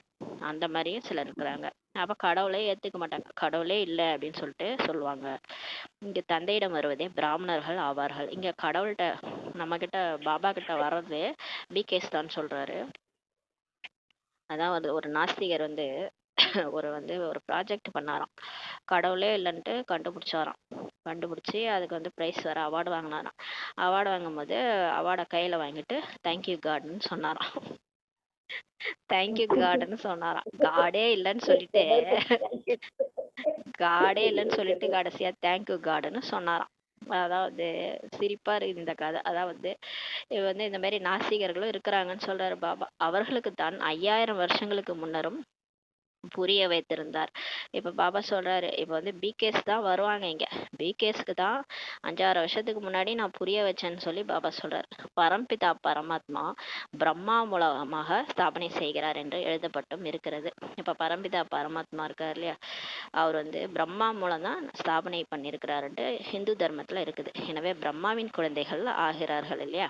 இப்ப பிரம்மாவுடைய குழந்தையா தான் இப்ப ஆகிறாங்க. பிரஜாபிதா பிரம்மாவோ பிரசித்தமானவர் ஆவார். பிரஜைகளின் தந்தை பிரம்மா தான் பிரசித்தமானவர் சொல்றாரு. அவசியம் பிராமணிகள் கூட இருப்பாங்க இல்லையா. இந்த பிரஜாபிதா பிரம்மான்னு ஒருத்தர் இருக்கிறாருன்னா கண்டிப்பா அவரு கூட பிகேஸ் பிரதர்ஸ் சிஸ்டர்ஸ் இருப்பாங்க இல்லையா. இப்போது நீங்கள் சூத்திர தர்மத்திலிருந்து வெளியேறி பிராமண தர்மத்தில் வந்துள்ளீர்கள் சொல்றாரு. இப்ப நம்ம கலியுகத்துல இருந்து நம்ம வெளியேறி இப்ப சங்கமயுகம் வந்துட்டோம். கலியுக சூத்திரனா இருந்தோம் ஒரு காலத்துல. இப்ப நம்ம பிகேவாயி பிராமண தர்மத்துல வந்துட்டோன்றாரு. உண்மையில் இந்து என்று சொல்லிக் கொள்பவர்கள் தங்களுடைய உண்மையான தர்மத்தை அறியாமல் இருக்கிறாங்கன்னு சொல்றாரு. உண்மையில இந்துன்னு இப்ப இருக்கு இல்லையா, தர்மம், இந்து தர்மம், அது யார் படைச்சது, அதோட ஸ்தாபகர் யாரு, யாருக்கும் தெரியாது. அதை யார் உருவாக்குனாங்க அந்த தர்மத்தை. மற்ற தர்மம் எல்லாமே கிறிஸ்துவ தர்மம்னா இயேசு கிறிஸ்து தான் தர்மஸ்தாபகர். அதே மாதிரி இஸ்லாம தர்மம்னா இப்ராஹிம் தான் தர்மஸ்தாபகர். புத்தர் புத்த தர்மத்தை ஸ்தாபனை பண்ணார். இந்து தர்மத்தை யார் ஸ்தாபனை பண்ணது? யாருக்குமே தெரியாது. அவங்களுடைய உண்மையான தர்மத்தையே தெரியாம இருக்கிறாங்கன்னு சொல்றாரு. அது உண்மையான தர்மத்தினோட பேரு ஆதி சனாதன தேவதா தர்மம். இப்ப தேவதைன்னு சொல்லிக்க முடியல, அதனால ஹிந்து தர்மம்னு சொல்லிக்கிறாங்க. ஸ்தாபகர் கடவுள் தான்ன்றது கூட தெரியாம இருக்கிறாங்க. எனவே ஒரு சமயம் ஒருவரை ஏற்றுக்கொள்வார்கள். அவங்க என்ன பண்றாங்க, ஒரு டைமுக்கு ஒரு ஆளு. திடீர்னு முருகரை கும்பிடுவாங்க, திடீர்னு பார்த்தா அம்மனை கும்பிடுவாங்க, திடீர்னு பார்த்தா அவங்கவுங்களுக்கு என்னென்ன தோணுதோ அவங்கவுங்கள வழிபட்டுட்டு இருக்கிறாங்க. இன்னொரு நேரம் இன்னொருவரை ஏற்றுக்கொண்டிருப்பார்கள். திடீர்னு பார்த்தா சாய்பாபாவை கும்பிட்டு நிற்பாங்க. இது மாதிரி விதவிதமா பாத்தீங்கன்னா ஒரு டைமுக்கு ஒரு டைப்பா ஆளுங்களை வழிபட்டுட்டு இருப்பாங்க. அநேகரிடம் சென்று கொண்டிருப்பார்கள். இந்த இந்து தர்மத்துல இருக்காங்களே அவங்க அநேகரிடம் சென்று கொண்டிருப்பார்கள். திடீர்னு பார்த்தா தர்மமே மாறி போய் கிறிஸ்துவ தர்மத்துக்கு போயிடுவாங்க. ஏன்னா எனக்கு இந்த இந்த இந்த இந்து தர்மத்துல இருக்கிற சாமி எதுவுமே என்ன காப்பாத்தல, எதுவுமே நான் என்னான்னு கூட கேட்கல, அதனால நான் கிறிஸ்துவ தர்மத்துக்கு போறாங்க, ஜீசஸ் எனக்கு செய்யறாரு, அவர்கிட்ட நான் ஜபம் பண்ணா எனக்கு எல்லாமே நடக்குதுன்ட்டு அங்க போயிடுவாங்க. அதை வேற இந்து தர்மத்துல இருக்கிறவங்க தான் செய்வாங்கன்றாரு பாபா. கிறிஸ்துவர்கள் ஒருபோதும் யாரிடமும் செல்ல மாட்டார்கள். கிறிஸ்துவர்கள் பாருங்க, ஒருபோதும் யார்ட்டையும் போக மாட்டாங்க. அவங்க தர்மத்திலே தான் அவங்க இருப்பாங்க. யாராவது கிறிஸ்தவர்கள் இந்துவா மாறியிருக்காங்களா? மாறவே மாட்டாங்கன்றாரு. பகவான் தந்தை இப்போ வேணா பிகேஸா மாறி இருப்பாங்க சிலரு. முன்னாடிலாம் யாரும் அந்த மாதிரி மாற மாட்டாங்க. பகவான் தந்தை என்னை நினைவு செய்யுங்கள் என்றுதான் கூறுகிறார். பாபா கூட என்ன சொல்றாரு? அப்பா அவர் வந்து என்ன சொல்றாரு? என்னை நினைவு செய்யுங்கள் என்றுதான் சொல்றாரு என்பதை இப்போது நீங்க நிரூபித்து கூறுகிறீர்கள். நம்ம நிரூபிச்சு சொல்றோம், நான் ஆத்துமா, என்னை வந்து கடவுள் வந்து ஆத்மான்னு புரிஞ்சு பரமாத்மான்ட்டு நினைக்க சொல்றாரு, இந்த பிரம்மா உடல்ல வந்து சொல்றாருன்ட்டு நம்ம நிரூபிச்சு சொல்றோம். என்னை நினைவு செய்தால் நீங்கள் தூய்மையற்ற நிலையிலிருந்து தூய்மையாக ஆகிவிடுவீர்கள் என்றுதான் பகவான் கூறுகிறார் என்பது ஒரு நாள் பத்திரிகையில் கூட வெளிவரும் சொல்றார். பாருங்களேன், என்ன நினைச்சீங்கன்னா தூய்மையற்ற நிலையிலிருந்து தூய்மையாயிடுவீங்கன்ட்டு பகவானே சொல்றாருன்ட்டு ஒரு நாள் நியூஸ் பேப்பர்ல வருன்றாரு. விநாசம் நெருங்கும் போது பத்திரிகைகள் மூலமாக கூட இந்த குரல் காதுகளில் விழும்ன்றாரு. எப்ப விநாசம் நெருங்கிடுச்சோ அப்ப வந்து நியூஸ் பேப்பர்லலாம் வர ஆரம்பிச்சிடும், இந்த குரல் எல்லா காதுலையும் போகுன்றாரு. பத்திரிகைகளிலோ எங்கெல்லாமோ இருந்து செய்திகள் வருகிறது அல்லவா. நியூஸ் பேப்பர்ல இப்ப நம்ம வேர்ல்டு நியூஸே கேட்குறோம் இல்லையா, அங்க இது நடந்துச்சு, இங்க இது நடந்துச்சு, எல்லா நியூஸும் நியூஸ் பேப்பர்ல வந்துடுது. இப்போது கூட நீங்கள் பத்திரிகைகள் வெளியிடலாம், இப்ப கூட நீங்க போடலாம், இது கூட ஒரு சேவைதான்றாரு. பகவான் கூறுகிறார், பகவான் வாட்ச் என்ன போடணும் நியூஸ் பேப்பர்ல? பகவான் சொல்றாரு, நான் பதித்த பாவனன் ஆவேன், என்னை நினைவு செய்தீர்கள் என்றால் நீங்கள் தூய்மையாகிவிடுவீர்கள் என்று பரம்பிதா பரமாத்மா சிவன் கூறுகிறார் அப்படின்னு சொல்லி போடுங்க. இந்த பதித்தமான தூய்மையற்ற உலகத்தின் விநாசம் எதிரிலேயே உள்ளது. விநாசம் நிச்சயமாக போகிறது. இதுவும் அனைவருக்கும் நிச்சயம் ஏற்பட்டுடும். போக போக பாருங்களேன், எல்லாருக்கும் தெரிஞ்சிரும் உலகம் வந்து அழிய போகுதுன்ட்டு. இப்ப அப்படிதான் இருக்குது. அவர் அப்போ சொன்னது சாகார முறையில, ஆனா இப்ப எல்லாருமே சொல்றாங்க. இப்ப உலகத்திலே எல்லாரும் சொல்றாங்க, இது என்னவோ தெரியல, குளோபல் வார்மிங்கு ஏதோ நடக்குது இல்லையா, அதனால ஏதோ விநாசம் ஆக போகுதுன்ட்டு எல்லாருக்குமே டவுட் வருது. ரிஹர்சல் ஒத்திகை கூட ஆகி கொண்டே தான் இருக்கும். அங்கங்க நிலநடுக்கம், அங்கங்க இந்த தீ தீ காட்டு தீ, இது மாதிரி ஏதோ நடக்குது இல்லையா, அதெல்லாம் ரிஹர்சல்னு சொல்லி சொல்றாரு. ராஜதானி ஸ்தாபனை ஆகாதவரை விநாசம் ஆகாது என்பதை குழந்தைகளாகிய நீங்கள் அறிந்துள்ளீர்கள். ஆனா நமக்கு தான் தெரியும், ஒட்டுமொத்த உலகமும் விநாசம் எப்ப ஆகும்னா கடைசியா தான். பிகேஸ் 33 கோடி பேரும் வந்துட்டாங்கன்னா ராஜதானி ஸ்தாபனை ஆகிடும். அப்ப ஆகாதவரை விநாசம் நடக்காதுன்ட்டு நமக்கு தான் தெரியும் சொல்றாரு. ஏன்னா எல்லாரும் வந்து முயற்சி பண்ணணும் இல்லையா, நம்ம பிகே ஆயிட்டோம், நம்ம முயற்சி பண்றோம், நம்மளே அறகுறையா தான் முயற்சி பண்ணிட்டு இருக்கிறோம், நம்மளும் சம்பூர்ணமாகணும். 33 கோடி பேரும் வரணும், அவங்களுக்கு எல்லாருக்கும் ஞானம் கிடைக்கணும், எல்லாரும் முயற்சி பண்ணணும். அப்பதான் வந்து ஸ்தாபனையான பிறகுதான் விநாசம் நடக்கும்ன்றது நமக்கு தெரியும் சொல்றாரு. ஆனா அது சீக்கிரம் கூட நடந்துரும், அதெல்லாம் டக்கு டக்குன்னு பாபா அதெல்லாம் ட்ராமால பண்ணிடுவாரு. அதனால நம்ம முயற்சியில தோய்வா இருக்கக்கூடாது, ஃபாஸ்டா முயற்சி பண்ணணும். பூகம்பம் ஆகியவை கூட ஏற்படும் அல்லவா. பாபா சொல்றார், பூகம்பம் நிலநடுக்கம் கூட ஏற்படும், ஒரு புறம் குண்டுகள் வெடிக்கும், மறுபுறம் இயற்கை சேதங்கள் கூட வரும்ன்றாரு. இது கடைசியா கடைசியா ஒரு பக்கம் குண்டுகள் வெடிக்கும், இன்னொரு பக்கம் இயற்கை சேதங்கள் கூட வரும். உணவு தானியங்கள் ஆகியவை கிடைக்காது. இதுக்கு போக போக பாருங்களேன், அந்த ரௌரவ் நரகம் மாதிரி மாறிடும். போக போக உணவு தானியங்கள்லாம் கிடைக்காதுன்றாரு. கப்பல்கள் வராது, பஞ்சம் ஏற்பட்டுவிடும், பசியால் இறந்து முடிந்து போய்விடுவார்கள். சாப்பிட்றதுக்கு ஒன்றும் இல்லாமல் பசியால் இறந்து முடிந்து போயிடுவார்கள். உண்ணாவிரதம் ஆகியவை மேற்கொள்கிறார்கள் என்றாலும் அவர்கள் பிறகு கொஞ்சம் கொஞ்சம் நீர் அல்லது தேன் ஆகியவை உட்கொள்கிறார்கள். எடையில் லேசாக ஆகிவிடுகிறார்கள். இப்போ நம்ம உண்ணாவிரதம்லாம் இருக்கிறோம்னா நம்ம ஒரேடியாக வந்து சாப்பாடு குறைக்க ஒரேடியாக எதுவுமே சாப்பிடாம இருக்க மாட்டோம் இல்லையா, கொஞ்சம் நீர் இல்லை தேன் அப்படிலாம் சாப்பிடுவாங்க, பழம்லாம் சாப்பிடுவாங்க, அதனால எடை வந்து லேசாயிடும்ன்றாரு. அந்த மாதிரி லேசாயிடும். இதுவோ அமர்ந்த இடத்திலேயே திடீரென்று பூகம்பம் ஏற்படும்ன்றாரு. இது எப்படி இந்த ஒட்டுமொத்த உலகம் எப்படி இந்த பாப்புலேஷன் குறையும்னா, உட்கார்ந்த இடத்துல திடீர்னு பூகம்பம் ஏற்பட்டுரும், அதுல நிறைய பேர் இறந்து விடுவார்கள்ன்றாரு. விநாசமும் அவசியம் ஏற்படும்ன்றாரு. விநாசம் ஆக போகிறது, எனவே ராம் ராம் என்று கூறுங்கள் என்று சாது சன்னியாசி ஆகியோர் கூற மாட்டார்கள். பாருங்க, விநாசம் வரப்போகுது, எல்லாரும் ராம் ராம் சொல்லுங்கன்ட்டு சாது சன்னியாசிகள்லாம் சொல்ல மாட்டாங்கன்னு சொல்றாரு. மனிதர்களோ பகவானே அறியாமல் உள்ளார்கள். மனுஷங்களுக்கு கடவுள் யாருன்னே தெரியல, பகவானும் சுயம் அவர்தான் அவரை பற்றி அறிந்துள்ளார். கடவுள் வந்து அவன் அருளால் அவன் தாள் வணங்கின்ற மாதிரியே அவர் தான் அவரை பத்தி தெரிஞ்சிருக்கிறார். வேற யாருக்கும் அவரை பத்தி தெரியாது இல்லையா.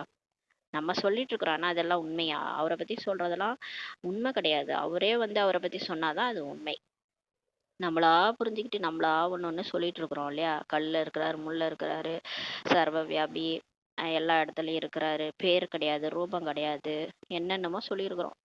அதெல்லாம் வந்து கிடையாது, அதெல்லாம் பொய்யின்றார் பாபா. நானே வந்து சொன்னாதான், என்னை பத்தி சொன்னாதான் அது உண்மைன்றாரு. இது வேற யாருக்கும் தெரியாதுன்றாரு. அவர் வருவதற்கான குறிப்பிட்ட நேரம் கூட இருக்கிறது. அவர் டிராமால எப்ப வரணுன்றது கூட டைம் இருக்கு. எல்லா டைம்லயும் அவர் வரமாட்டாரு. அப்போது அவர் இந்த வயோதிக சரீரத்தில் வந்து முழு சிருஷ்டியின் முதலிடை கடை பற்றிய ஞானத்தை கூறுகிறார். அவர் எப்ப வரணும்னு இருக்குதோ, வர வேண்டிய நேரத்துல கரெக்டா வருவேன்ற மாதிரி கரெக்டா வருவார். வந்து வயோதிக சரீரத்துல பிரம்மா உடல்ல தான் வந்து இந்த முழு சிருஷ்டியின் முதலிடை கடை பற்றிய ஞானத்தை நமக்கு சொல்றார். இப்போது திரும்பி செல்ல வேண்டும் என்பதை குழந்தைகளாகிய நீங்க தெரிஞ்சுக்கிட்டீங்கன்றார். இப்ப நம்ம திரும்பி போகணும்ன்றத நம்ம புரிஞ்சுக்கிட்டோம். இதிலும் மகிழ்ச்சி ஏற்பட வேண்டும். வீட்டுக்கு போனோம்னா சந்தோஷம் தானே வரணும். இப்போ எங்கேயாவது வெளியூர்ல டூருக்கு போயிட்டு வரோம், எங்க போனாலும் சரி திரும்ப வீட்டுக்கு வர்றதுதான் நிம்மதியா இருக்கும். எங்க போனாலும் நமக்கு எப்படா வீட்டுக்கு போவோம்னு இருக்கும் இல்லையா? அந்த மாதிரி நம்ம மேல இருந்து டூர் வந்திருக்கிறோம். இங்க கீழே வந்து சும்மா விருந்தாளி மாதிரி வந்திருக்கிறோம். சாக்காரத்துல பூமியில டூர் வந்திருக்கிறோம். டூர் முடிஞ்சு போச்சு, வீட்டுக்கு தானே போகணும். வீட்டுக்கு போகணுன்றதுல தான் சந்தோஷம் இருக்கணும்ன்றாரு. இப்போது மகிழ்ச்சி ஏற்படணும் இல்லையா? நாம் சாந்தி தாமம் செல்கிறோம் சொல்லி சொல்றாரு. நம்ம வீட்டுக்கு, ஆத்மா அதோட வீட்டுக்கு, அமைதியான வீட்டுக்கு போகுது. அப்ப சந்தோஷம் தானே படணும். மனிதர்கள் அமைதி தான் விரும்புறாங்க. ஆனால் யார் அமைதியை கொடுக்க முடியும்? ஆனா எல்லாரும் எங்கே நிம்மதி, எங்கே நிம்மதின்றாங்க, விரும்புறாங்க அமைதிய. ஆனா யாரால கொடுக்க முடியும்? சாந்தி தேவா என்று கூறுகிறார்கள் அல்லவா? சாந்தி தேவனே எனக்கு அமைதி கொடு அப்படின்லாம் சொல்றாங்க. இப்போது தேவர்கள் எல்லாம் தேவனோ ஒரே ஒரு உயர்ந்தலும் உயர்ந்த தந்தை ஆவார். தேவர்கள் எல்லாம் தேவர், மகாதேவன் சொல்லுவாங்க. மகாதேவன் சொல்லுவாங்க சிவனை. அவர் தான் உயர்ந்தலும் உயர்ந்த தந்தையா இருக்கிறாரு. அவர் தான் வந்து சிவன். மகாதேவன் தான் சிவன். அவர் தான் தேவதைகளுக்கெல்லாம் தேவன். தேவதைகளை படைச்சவரே அவர் தான். அவர் தான் தேவ மகாதேவன்ட்டு சொல்றாங்க. அவர் உயர்ந்தலும் உயர்ந்த தந்தை ஆவார். நான் உங்கள் அனைவரையும் தூய்மைப்படுத்தி அழைத்து செல்வேன் என்று அவர் கூறுகிறார். அவர் சொல்றாரு, நான் உங்களை எல்லாரும் குளிப்பாட்டி தூய்மையாக்கி சுத்தப்படுத்தி கூட்டிட்டு போவான்றாரு. இப்படியெல்லாம் கூட்டு போக மாட்டேன். ஒரே அழுக்கா இருக்கிறீங்க நீங்களாம். எப்படி இருக்கிறீங்க? ஆத்மா ஒரே கருப்பா இருக்கிறீங்க. நீங்க வெள்ளையானாதான் என் கூட வர முடியுன்றாரு. நம்மளை தூய்மையாக்கி அவர் கூடவே உட்கார வச்சு கூட்டிட்டு போயிடுவாரு. ஒருவரை கூட விட மாட்டேன்னு சொல்றாரு. யாரையும் விட மாட்டேன், எல்லாரையும் கூட்டு போயிடுவாரு. நாடகப்படி அனைவரும் சென்றே தான் ஆக வேண்டும். இப்ப டிராமா படி எல்லாரும் போய்தான் ஆகணும். ஏன்னா டிராமா முடிஞ்சிருச்சு இல்லையா? சினிமா முடிஞ்சு போச்சுன்னா அவ்வளவுதான். எல்லாரும் வந்து போய் தான் ஆகணும் இல்லையா? சினிமா வந்து ஒரு குறிப்பிட்ட டைம் தான் நடக்கும், அதுக்கப்புறம் முடிஞ்சிருச்சுன்னா போய் தான் ஆகணும் இல்லையா? அதனால இப்ப எல்லாரும் சென்றுதான் ஆக வேண்டும். கொசு கூட்டம் போல அனைத்து ஆத்மாக்களும் செல்கிறார்கள் என்று பாடப்பட்டுள்ளது. கூண்டோட கைலாசம் இந்த மாதிரிலாம் நிறைய நம்ம வந்து பக்தியிலே கேள்விப்பட்டிருக்கிறோம். கொசு கூட்டம் மாதிரி எல்லா ஆத்மாக்களும் இப்ப போக தான் போறோன்றது பாடப்பட்டிருக்குதுன்றாரு. சத்தியுகத்தில் மிகவும் குறைவான மனிதர்கள் தான் இருப்பாங்க என்பதையும் அறிந்துள்ளீர்கள். நமக்கு தெரியும் சொர்க்கத்துல கொஞ்சம் பேர் தான் இருப்பாங்க. இப்போது கலியுக கடைசியில் எத்தனை ஏராளமான மனுஷங்க இருக்கிறாங்க, 800 கோடியும் தாண்டு. பிறகு எப்படி குறைஞ்சு போவாங்க? ஆனா இவ்வளோ கோடிய மக்களும் எங்க போவாங்க அப்படின்ட்டு நமக்கு ஒரு பாபா வந்து கேள்வி எழுப்புறாரு. இப்போது இருப்பது சங்கமம். இப்போ நம்ம சங்கம யுகத்துல இருக்கோமா? நீங்க சத்தியுகம் செல்வதற்காக இப்ப முயற்சி செய்றீங்க. விநாசம் ஆகும் என்பதையும் நீங்க தெரிஞ்சுக்கிட்டீங்க. கொசுக்களை போல ஆத்மாக்கள் செல்வார்கள்.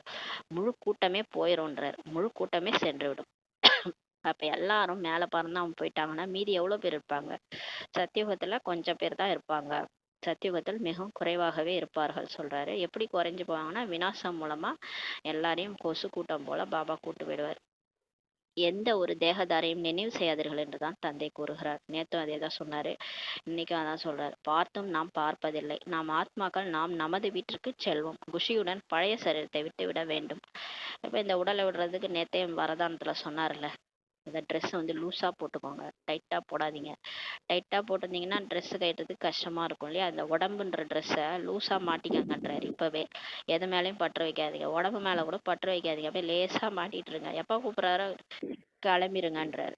எப்ப கூப்பிட்டாலும் அந்த கூண்டுல இருக்கிற பறவை மாதிரி அப்படியே பறந்து போயிடணும். இப்ப குஷியுடன் இந்த பழைய சரீரத்தை விட்டுவிட வேண்டும். தங்களது சாந்தி தாமத்தை நினைவு செய்து கொண்டே இருந்தீர்கள் என்றால் அந்துமதி சோகதி ஆகிவிடும். நம்ம பரந்தாமத்தையே நினைச்சோம்னா அந்த நினைவு, கடைசி நினைவு எதுவோ அதுதான், அங்கதான் நம்ம போயிரும் இல்லையா? அதாவது சொல்லுவாங்க, பக்தியில சொல்லுவாங்க, இறக்கும் தருவாயில யாரை நினைக்கிறாங்களோ அடுத்த பிறவி அங்க போய் பிறந்துருவாங்கன்ட்டு பக்தியில சொல்லுவாங்க. அந்த மாதிரி நம்ம இப்ப இறக்கும் தருவாயில நம்ம பரந்தாமத்தையோ பாபாவையோ நினைக்கிறோம்னா கரெக்டா நம்ம வந்து அங்க போயிருவோம். அந்துமதி சோகதி ஆகிறோன்றாரு. ஒரு தந்தையை நினைவு செய்வது, இதில் தான் உழைப்பு இருக்கிறது. அப்பதான் பாவம் போகும். உழைப்பின்றி உயர்ந்த பதவி கிடைக்குமா என்ன? எல்லாத்துக்குமே உழைச்சுதான் ஆகணும். கலெக்டர் ஆகணும்னா கூட ராகும் பகலும் டீ போட்டு குடிச்சிட்டு படிச்சுதான் ஆகணும். படிச்சாதான் நம்மளால கலெக்டர் ஆக முடியும் இல்லையா? ராவும் பகலும் கண்ணு முழிச்சு படிச்சாதான் கலெக்டர் ஆக முடியும். எல்லாத்துக்குமே உழைப்பு இருக்கு. சும்மாலாம் பதவி தூக்கிலாம் கொடுக்க மாட்டாங்க இல்லையா? பாபாவை நினைக்கணும், முரளி படிக்கணும், பாபாவை சுவாசம் நினைக்கணும். உங்க மூச்சு இழுக்கும் போது பாபா, மூச்சு விடும்போது பாபா. எப்படி புள்ளியா நினைக்கணும். பாபா பாபா சொல்லக்கூடாது. புள்ளியா பரந்தாமத்துல அவர் பக்கத்துல நான் இருக்கிறேன். மூச்சு விடும் போதெல்லாம் புள்ளிய நினைங்க, மூச்சை விடும் போதெல்லாம் புள்ளிய நினைங்க. அப்படி நினைக்க நினைக்க அப்படியே பாவம் போயிடும். எவ்வளோ நமக்கு வந்து உழைப்பின்றி நம்ம வந்து உயர்ந்த பதவி கிடைக்காதுன்றார் பாபா. அதனால எப்படி நீங்க நினைவு செய்யுங்கன்றாரு. தந்தை வருவதே உங்களை நரனிலிருந்து நாராயணாக ஆக்குவதற்கு தான் சொல்றாரு. கடவுள் நம்மள வந்திருக்கிறது எதுக்கு வந்திருக்கிறாரு? சும்மா வாங்க என்னை வந்து பக்தி செய்யுங்க, என் காலில் விழுங்கன்னுலாம் சொல்லல. அவர் எதுக்கு வந்திருக்கிறாரு? ஏழை மாதிரி இந்த தெருக்கோடியில இருக்கிறோம் நம்மள பிரின்ஸ் மாதிரி ஆக்கிறதுக்கு வந்திருக்கிறாரு. தெருக்கோடியில கிடக்குது என் குழந்தை, இதுங்களெல்லாம் கூட்டிட்டு போய் ராஜாவா உட்கார வைக்கலான்ட்டு வந்திருக்கிறாரு. நரனில இருந்து மனுஷன் வந்து நாராயணாக்கிறதுக்கு வந்திருக்கிறாரு. இப்போது இந்த பழைய உலகத்தில் எந்த நிம்மதியும் இல்லை. இங்க இருக்கிறவங்களாம் யார் சந்தோஷமா இருக்கிறாங்க? பழைய உலகம் இல்லையா? அதனால நிம்மதியே கிடையாது. யார் எப்ப போவாங்கன்னே தெரியாது. திடீர்னு மரண லோகம் அது. பணக்காரங்களும் நிம்மதியா இல்லை, ஏழையும் நிம்மதி இல்லை. அமைதி இருப்பதே சாந்தி தாமம் மற்றும் சுகதாமத்தில் தான் சொல்றாரு. நீங்க கேட்ட அமைதி எங்க கிடைக்கும்? பரந்தாமத்திலையும், சுகதாமம்னா சொர்க்கத்திலையும். இங்க வீட்டுக்கு வீடு அசாந்தி தான் உள்ளது. இங்க வீட்டுக்கு வீடு எல்லாம் அடி தடி சண்டை தான். மனைவி கணவனை கொள்றது, கணவன் மனைவியை கொள்றது, இப்படி போயிட்டு இருக்குது. ஒன்னத்தையும் விடுறது இல்லை. அந்த மாதிரி போயிட்டு இருக்கு. அடித்தடிதான் இருக்குது. இப்போது இந்த சிசி உலகத்தை மறந்து விடுங்கள் என்று தந்தை கூறுகிறார். இது ஒரு சீச்சி உலகம், அதனால இதை மறந்துடுங்கன்றாரு. இனிமேல இனிமையான குழந்தைகளே, நான் உங்களுக்காக சொர்க்கத்தின் ஸ்தாபனையை செய்ய வந்துள்ளேன். இப்ப கடவுள் எதுக்கு வந்திருக்கிறாரு? நமக்காக சொர்க்கத்தை எடுத்துட்டு வந்திருக்கிறாரு. அதை ஸ்தாபனை பண்ண வந்திருக்கிறாரு. இந்த நரகத்தில் நீங்கள் பதித்தமாக ஆகிட்டீங்க, இப்போது சொர்க்கத்திற்கு செல்ல வேண்டும். இப்போது தந்தை மற்றும் சொர்க்கத்தை மட்டும் நினைவு செஞ்சீங்கன்னா அந்துமதி சோகதி இறுதி காலத்தில் புத்தி எவ்வாறோ அவ்வாறே கதி ஆகிவிடும் சொல்றாரு. திருமணம் ஆகியவற்றுக்கு தாராளமாக போங்க. பாபா நான் மேரேஜுக்கு போலாமா? போங்க போங்க. ஆனா போயிட்டு அங்க இருக்கிற விஷயத்துல அப்படியே ஒன்றி போயிடாதீங்க. ஆனால் நினைவு மட்டும் தந்தையை செய்யுங்கள். நீங்க அங்க போயிட்டு அவங்கள நினைச்சிட்டு இருக்காதீங்க, அங்க இருக்கிறவங்கள்ட்ட கதை பேசிட்டு இருக்காதீங்க.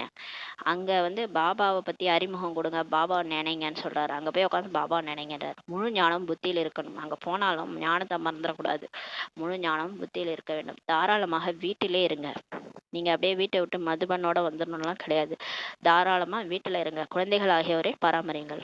பந்தனம் இருக்கா? அதெல்லாம் நீங்க வந்து நீங்க படைச்சது தான், உங்க படைப்பு தான். நீங்க தான் போன பிறவில படைச்சிருப்பீங்க. அதனாலதான் உங்க கூட வந்து எல்லாம் பிறந்திருக்கிறாங்க. அவங்களெல்லாம் நீங்க தான் பார்த்துக்கணும். குழந்தைகள் ஆகியோரை பராமரியுங்கள். அப்புறம் யார் பராமரிப்பா? அப்படின்னா நம்ம என்ன சன்னியாசியா?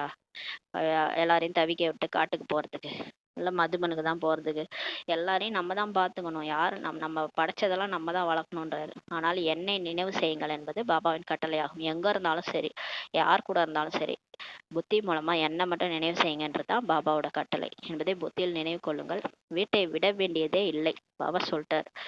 வீட்டெல்லாம் விட்டுட்டு இங்க வரணும்னு அவசியமே இல்லை. இல்லை என்றால் குழந்தைகளை யார் பராமரிப்பார்கள்? குழந்தை குட்டியெல்லாம் விட்டுட்டு மதுபனோட எப்படி போக முடியும்? அப்புறம் குழந்தைகளை யார் பராமரிப்பார்கள் சொல்றாரு. பக்தர்கள் வீட்டில் தான் இருக்கிறார்கள். இப்ப பக்தர்கள் பாருங்க, வீட்டுலதான் இருப்பாங்க. ஆனா கோயில் குளத்துக்கு போயிட்டு வருவாங்க. இல்லறத்தில் இருக்கிறார்கள், பிறகும் பக்தர்கள் என்றுதான் அவங்க அழைக்கப்படுகிறார்கள் இல்லையா? ஏனெனில் பக்தி செய்கிறார்கள், வீடு வாசல் பராமரிக்கிறார்கள், விகாரத்திலும் செல்கிறார்கள். இருப்பினும் குருமார்கள் கிருஷ்ணரை நினைவு செய்யுங்கள், அப்போது அவரை போல உங்களுக்கு குழந்தை பிறக்கும்ட்டு அவங்களுக்கு சொல்றாங்க. அதாவது பக்தர்களுக்கு சொல்லுவாங்க. பக்தர்கள் வந்து பக்தி செய்வாங்க, கிருஷ்ணரை வழிபடுவாங்க, கிருஷ்ணர் மாதிரி குழந்தை வேணும்ன்ட்டு நினைப்பாங்க. அதுக்கு குருமார்கள் சொல்லுவாங்க, நீங்க அவரை போல நீங்க அவரை நினைங்க, அவரை போல குழந்தை பிறக்கும்ட்டு சொல்லுவாங்க. ஆனா இந்த விஷயத்துல இப்போது குழந்தைகளாகிய நீங்கள் செல்ல வேண்டியதில்லை. இந்த மாதிரி விஷயத்தெல்லாம் எனக்கு கிருஷ்ணர் மாதிரி குழந்தை வேணும், இங்கேயே வேணும்லாம் நீங்க இங்கெல்லாம் அந்த மாதிரி போகக்கூடாதுன்றார். ஏனெனில் உங்களுக்கு இப்போது சத்தியுகத்திற்கு செல்வதற்கான விஷயங்கள் கூறப்படுகின்றன. கலியுகத்துலலாம் கிருஷ்ணர் மாதிரி குழந்தைலாம் நமக்கு பிறக்காது. இங்க பிறக்கிற குழந்தையெல்லாம் நம்மள டென்ஷன் பண்றதுதான் பிறக்கும். இங்க பிறக்கிற குழந்தையெல்லாம் நம்மள வந்து தொல்லை தான் பண்ணும். நீங்க சொர்க்கத்துக்கு போனீங்கன்னா அங்க உங்களுக்கு கிருஷ்ணர் மாதிரி குழந்தை பிறக்குன்றாரு. இப்ப அந்த விஷயங்கள் தான் உங்களுக்கு இப்ப சொல்லப்படுகின்றன. அந்த சத்தியுகத்தின் ஸ்தாபனை ஆகி கொண்டிருக்கின்றது. வைகுண்டத்தின் ஸ்தாபனை ஒன்றும் கிருஷ்ணர் செய்வதில்லை. இந்த சொர்க்கத்தினுடைய ஸ்தாபனை ஒன்றும் கிருஷ்ணர் பண்ணல. கிருஷ்ணரோ அதிபதியாகி இருந்தார். கிருஷ்ணர் தான் அந்த வைகுண்டத்துக்கு அதிபதியாகி இருந்தார். ஆனா அவரு கூட அவரை வந்து யாரு படைச்சது அந்த மாதிரினா சிவன் தான். தந்தையிடமிருந்து தான் ஆஸ்தி அடைந்திருந்தார். கிருஷ்ணர் அவருடைய அப்பாட்ட இருந்து தான் இந்த வைகுண்ட ஆஸ்தியை அடைந்திருந்தார். சங்கமத்தின் நேரத்தில் தான் கீதையின் பகவானே வருகிறார். கிருஷ்ணரை பகவான் என்று சொல்ல மாட்டாங்க. கிருஷ்ணரை கடவுள்ன்ட்டு சொல்ல முடியாது. ஏன்னா கிருஷ்ணரை கடவுள்ன்ட்டு இந்து தர்மத்துல வேணா ஒத்துக்கலாம், மற்ற தர்மத்துல இருக்கிறவங்க ஏத்துக்கவே மாட்டாங்க இல்லையா. அவங்க கிறிஸ்து தான் கடவுள்னுவாங்க, அல்லாஹ் தான் கடவுள்னுவாங்க. அதனால கிருஷ்ணரை பகவான் என்று சொல்ல மாட்டாங்க. இவரோ படிப்பவராக இருந்தார். கிருஷ்ணரோ படிப்பவராக தான் இருந்தார். கீதையை கூறியவர் தந்தை மற்றும் கேட்பவர் குழந்தை ஆவார். கீதையை கூறியவர் அப்பா, அதை கேட்டவர் குழந்தை, அவர் தான் கிருஷ்ணர். பக்தி மார்க்கத்தில் பிறகு தந்தைக்கு பதிலாக குழந்தையின் பேரை போட்டுட்டாங்க. சிவன் பேரை போறதுக்கு பதிலா, அப்பா பேரை போறதுக்கு பதிலா குழந்தை கிருஷ்ணர் பேரை போட்டுட்டாங்கன்னு சொல்லி பாபா சொல்றாரு. தந்தையை மறந்து விட்டுள்ளார்கள், சிவனையே மறந்துட்டாங்கன்னு சொல்லி பாபா சொல்றாரு. தந்தையே மறந்துட்டாங்க பக்தி மார்க்கத்துலன்னு சொல்லி சொல்றாரு. எனவே கீதையும் குறையுள்ளதாக ஆகிவிட்டது. அதனால கீதை வந்து கீதையில இருக்கிறதுலாம் உண்மைதான். மாவுல இருக்கிற மாதிரி கொஞ்சம் உண்மை, மாவுல உப்பு கலந்த மாதிரி கொஞ்சம் உண்மை இருக்குது கீதையில. இருந்தாலும் பேரை மாத்தி போட்டதுனால கீதை வந்து குறையா ஆயிடுச்சுன்னு சொல்றாரு. அந்த குறையுள்ள கீதையை படிப்பதால் என்ன ஆகும்? ஒரு தப்பான விஷயத்த படிச்சா என்ன ஆகும்? எல்லாமே தப்பா போயிடும்ல. அந்த மாதிரி தந்தையோ ராஜயோகம் கற்பித்து சென்றார். அதன் மூலம்தான் கிருஷ்ணர் சத்தியோகத்தின் அதிபதி ஆனார். தந்தை வந்து ராஜயோகம் சொல்லி கொடுத்தாரு. அதை படிச்சுதான் கிருஷ்ணரே வந்து சொர்க்கத்துக்கு அதிபதி ஆனார். ஆனா பக்தி மார்க்கத்தில் சத்யநாராயண் கதை கேட்பதால் யாராவது சொர்க்கத்தின் அதிபதி ஆவார்களா என்னன்னு சொல்லி கேட்கிறாரு. இப்ப சத்யநாராயணன் கதையெல்லாம் படிக்கிறாங்க. அது படிச்சா நீங்க சொர்க்கத்துக்கு அதிபதி ஆயிடுவீங்களான்னு கேட்கிறாரு. யாருமே இந்த சிந்தனையுடன்லாம் கேட்பதும் இல்லை. அதனால் எந்த லாபமும் கிடைப்பதில்லை சொல்றாரு. சாது சன்னியாசிகள் ஆகியோர் அவரவர் மந்திரத்தை கொடுக்கறாங்க, அவர்களது போட்டோவெல்லாம் கொடுக்கறாங்க. இங்கு அந்த விஷயம் எதுவுமே கிடையாது சொல்றாரு. சாது சன்னியாசிகள் ஒவ்வொருத்தரும் ஒரு மந்திரம் வச்சுக்குவாங்க. நம சிவாய, சிவாய நமக, அகம் பிரம்மாஸ்மி, ஏதாவது ஒன்று சொல்லிட்டு அவங்க போட்டோவை வேற கொடுப்பாங்க. இங்கு அந்த விஷயம்லாம் எதுவும் கிடையாதுன்றாரு. மற்ற சத்சங்களுக்கு சென்றார்கள் என்றால் அங்கு குறிப்பிட்ட இந்த சுவாமியின் கதை இருக்கிறதுன்ட்டு என்பார்கள். யாருடைய கதை? வேதாந்தத்தின் கதையெல்லாம் சொல்லுவாங்க. கீதையின் கதை, பாகவதத்தின் கதையெல்லாம் நமக்கு சொல்லுவாங்க. நமக்கு கற்பிப்பவர் யாரும் தேகதாரி கிடையாது என்பதை குழந்தைகளாகிய நீங்கள் இப்போது அறிந்துள்ளீர்கள். இப்போ நம்ம தெரிஞ்சுக்கிட்டோம், நமக்கு சொல்லி கொடுக்குறவர் யாருன்னா இங்கே உள்ள இந்த உலகத்துல இருக்கிற யாரும் நமக்கு சொல்லி கொடுக்கல. உலகத்திற்கு அப்பாற்பட்ட தந்தை வந்து நமக்கு சொல்லி கொடுத்துட்டு இருக்காரு. ஒரு தேகதாரியே கிடையாது அப்படின்றத நம்ம இப்ப தெரிஞ்சுக்கிட்டோம். இவர் கடவுள் தான் நமக்கு வந்து சொல்லி கொடுக்குறாருன்றத நம்ம இப்ப புரிஞ்சுக்கிட்டோம். அவர் சாஸ்திரம் ஆகியவை ஒன்றும் படித்தவரும் அல்ல. பாபா வந்து தந்தை வந்து அவர் தான் உடம்பிலே வரலையே, அப்புறம் எங்க இந்த சாஸ்திரம் எல்லாம் படிச்சிருப்பாரு? சாஸ்திரம்லாம் அவர் படிச்சவர் கிடையாது. சிவபாபா ஏதாவது சாஸ்திரம் படித்திருக்கிறாரா என்ன? மனிதர்கள் தான் படிக்கிறார்கள். சிவபாபா சொல்றார், நான் கீதை ஆகியவை எதுவுமே படித்ததில்லைன்னு சொல்லி சிவபாபா சொல்றார். எந்த ரதத்தில் நான் அமர்ந்துள்ளேனோ அவர் தான் படித்திருக்கிறார். இந்த பிரம்மா பாபா உடம்புல தானே இவர் உட்கார்ந்துருக்காரு. அந்த பிரம்மா பாபா தான் அத்தனை பிறவிகளா அந்த சாஸ்திரத்தெல்லாம் படிச்சு வந்திருக்காரு, கீதையெல்லாம் படிச்சிருக்கிறார்.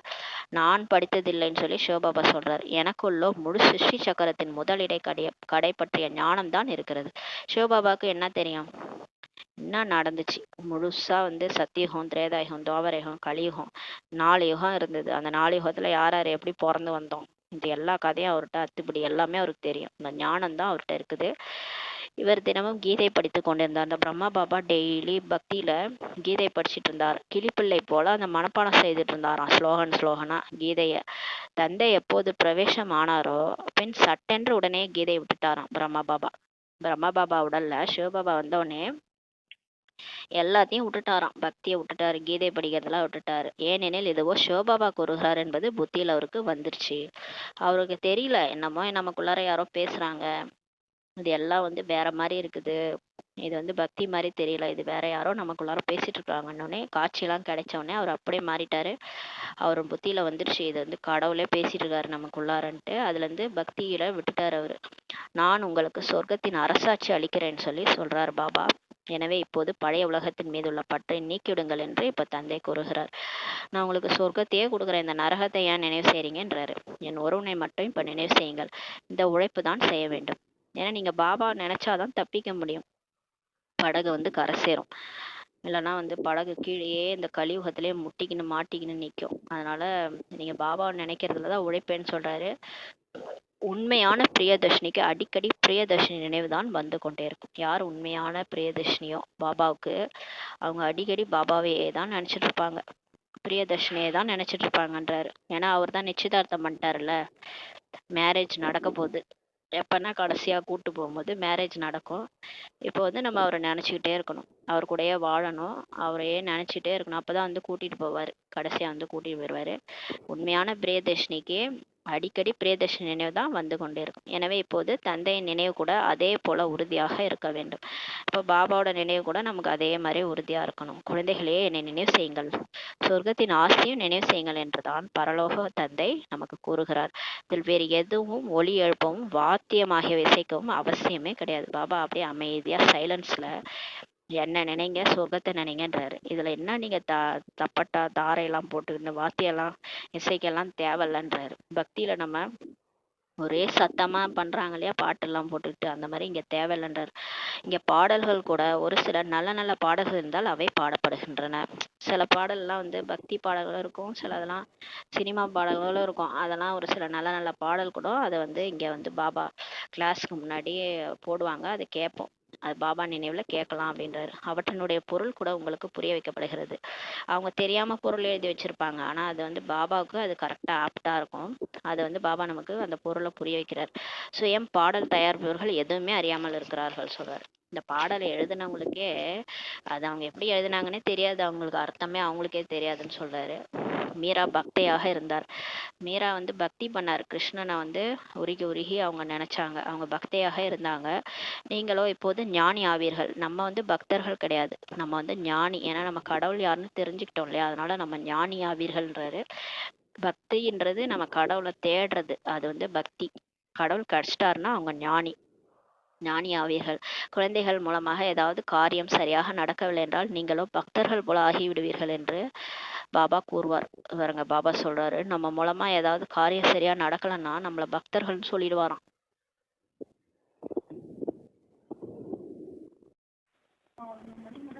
நம்மள பக்தர்கள்னு சொல்லிடுவாராம். ஆக பாபா நமக்கு இவ்வாறு ஏன் கூறினார் என்று அவர்கள் புரிந்து கொண்டு விடுவார்கள். ஏன் கூறினார் என்று நமக்கு தெரிஞ்சிருமா. அவங்க வந்து சரியா காரியம் செய்யல, பக்தி மாதிரி பண்ணிட்டு இருக்கிறோம் அப்படின்னா அவர் நம்மள பக்தர்கள்னு சொல்லிடுவாராம். அதனால சொல்றாரு, குழந்தைகளே இப்போது தந்தையை நினைவு செய்யுங்கள், நீங்க தூதர் மெசஞ்சர் ஆகுங்கள் என்று தந்தை இப்ப புரிய வைக்கிறார். தந்தை மற்றும் ஆஸ்தியை நினைவு செய்யுங்கள், அப்போது பல பிறவைகளின் பாவங்கள் சாம்பலாகிவிடும் என்ற இதே செய்தியை அனைவருக்கும் கொடுங்கள். நம்மளாம் மெசஞ்சர், தூதுவர்கள், இறை தூதுவர்கள். நம்ம தான் போய் போய் நம்ம எல்லாருக்கும் சொல்லணும், இப்ப பாபா நினைங்க, எல்லா பாவமும் அழிஞ்சிரும், சாம்பலாயிடும், இந்த செய்தி எல்லாருக்கும் சொல்லுங்கன்றார். இப்போது வீட்டிற்கு திரும்பி செல்வதற்கான நேரமாகும். பகவான் ஒருவர் மட்டும்தான் நிராகாரமானவர் ஆவார். அவருக்கு தனக்கென்று தேகமே கிடையாது. தந்தை தான் அமர்ந்து தனது அறிமுகத்தை அளிக்கிறார். மண் மனாபாவா என்ற மந்திரத்தையும் அளிக்கிறார். இப்போது விநாசம் ஆக போகிறது, தந்தையை நினைவு செய்யுங்கள் என்று சாது சன்னியாசிகள் ஆகியோர் ஒருபோதும் சொல்ல மாட்டாங்க. ஏன்னா அவங்களுக்கு தந்தை யாருன்னே தெரியாது, கடவுள் யாருன்னே தெரியாது. அப்புறம் அவங்க எப்படி சொல்லுவாங்க தந்தையை நினைவு செய்யுங்கள்ட்டு. சாது சன்னியாசிகள் ஒருபோதும் சொல்ல மாட்டாங்க. தந்தை தான் பிராமண குழந்தைகளுக்கு இப்ப நினைவிட்டுகிறார். பிகேஸுக்கு தான் வந்து பாபா வந்து சொல்றாரு, என்ன நினைங்க குழந்தைகளேன்ட்டு. நம்ம நினைச்சாலே போதும், நம்ம மாறினாலே போதும், முழு உலகத்துக்கும் பாபா வந்து வெளிப்பட்டுருவாரு, கடவுள் யாருன்னு தெரிஞ்சிடும். அதனாலதான் நம்ம நினைக்க சொல்லி சொல்லிட்டு இருக்கிறாரு. எல்லாரும் நினைக்கணும்னு அவசியம் கிடையாது, 33 கோடி பேர் நினைச்சாலே போதும். நினைவினால் ஹெல்த், ஆரோக்கியம் கிடைக்கிறது. பாபா நினைச்சா ஆரோக்கியம் கிடைக்குது. படிப்பினால் செல்வம் கிடைக்கும். முரளி படிக்க படிக்க உங்களுக்கு வெல்த் கிடைக்கும், செல்வம் கிடைக்கும். நீங்க நினைச்சீங்கன்னா உங்களுக்கு ஆரோக்கியம் கிடைக்கும்னு சொல்றாரு. நீங்கள் காலன் மீது இப்ப வெற்றி அடையறீங்க. நம்ம வந்து இப்ப நம்ம டைம் மீது வெற்றி அடையறோம்.